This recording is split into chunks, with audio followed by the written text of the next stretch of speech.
Oke, halo, selamat pagi, siang, sore, dan malam. Nah, untuk tema hari ini adalah bahaya hujan bagi pemilik toko ikan hias.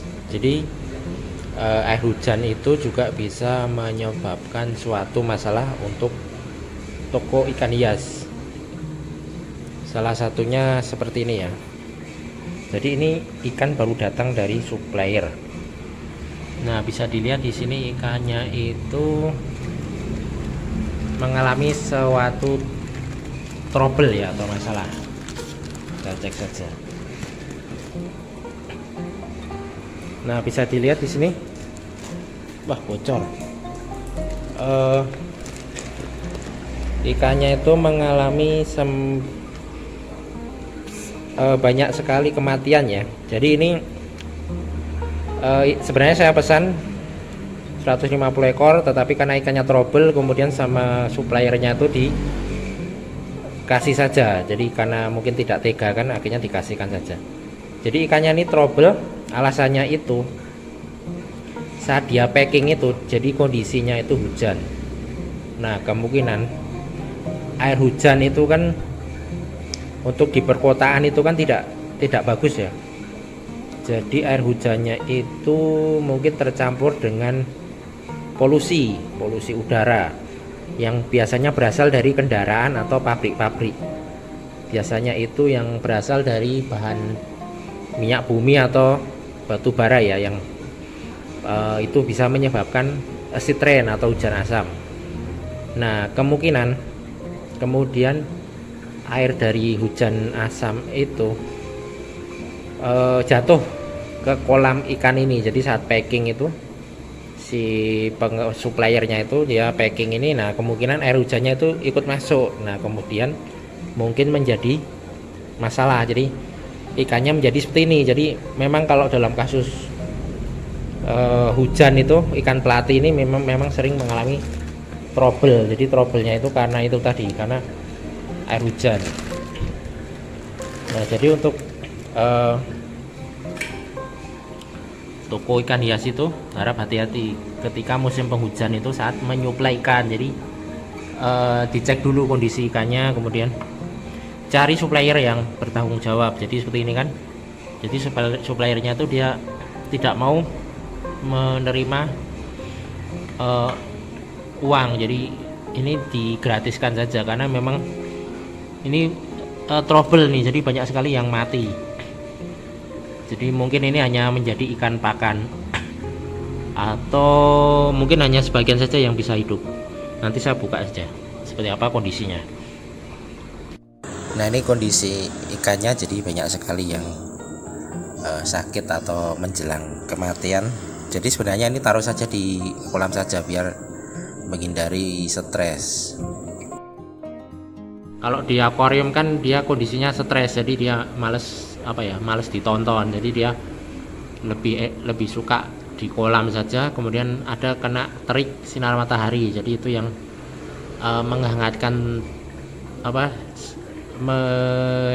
menyegarkan tubuhnya. Jadi nanti jamur-jamurnya itu bisa hilang otomatis. Kalau di dalam akuarium ini perlu sekali obat-obatan kayak methylene blue atau daun ketapang atau akriflavin dan sebagainya, garam ikan. Jadi ini memang resiko kalau menyuplai ikan pelatihan saat musim penghujan ini, memang resikonya seperti ini. Jadi kadang ikannya bermasalah. Apalagi ikan ini kan, kalau saya baca di artikel ini kan termasuk ikan payo ya. Jadi tidak full air tawar. Jadi dia ini kalau ikan yang liarnya itu dia hidupnya itu di air yang payo. Jadi campur antara air tawar dan air laut. Jadi sebaiknya kalau memelihara ikan pelatihan itu ditambahkan garam ikan agar ikan ini betah atau sehat. Karena di sini bisa dilihat ini jamur-jamur ini kemungkinan dari itu tadi campuran hujan asam yang bercampur dengan bak penampungan si ikan ini. Karena tadi suppliernya bilang dia menyortir ikan ini saat keadaan hujan. Jadi kemungkinan itu tadi tercampur oleh air hujan yang berpolusi, yang ada polusi udaranya itu acid rain kalau bahasa ilmiahnya itu hujan asam.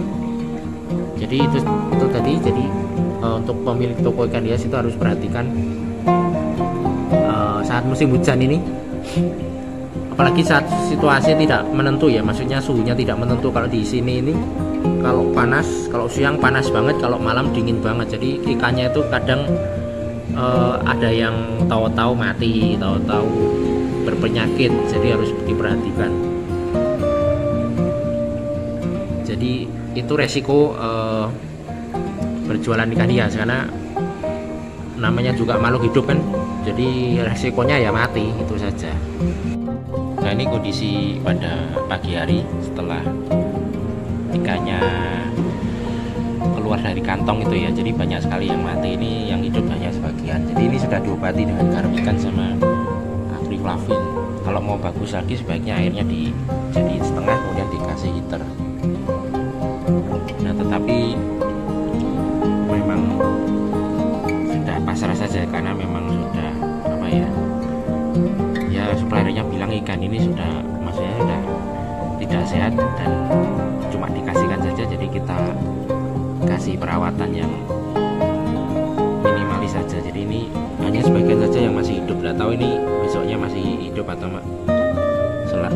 atau mengikuti teman-temannya seperti yang ini, tapi kayaknya itu sehat yang di atas itu. Nanti tinggal yang ikan-ikan yang sudah pindah dimensi ini nanti saya ambilin saja buat pakan lobster atau pakan ikan palmas ya. Ini sebaiknya jangan dipakai untuk pakan ikan yang rentan mati, misalnya ikan lohan atau ikan cana itu, karena kalau biasanya ikan itu makan ikan sakit, biasanya nanti ikannya ikutan sakit. Jadi sebaiknya dikasihkan ikan-ikan yang memang kuat seperti lele, kemudian palmas. Itu kalau makan ikan seperti ini dia tidak bermasalah, tetap saja sehat, atau lobster. Oke, sampai di situ saja. Selamat pagi, siang, sore, dan malam.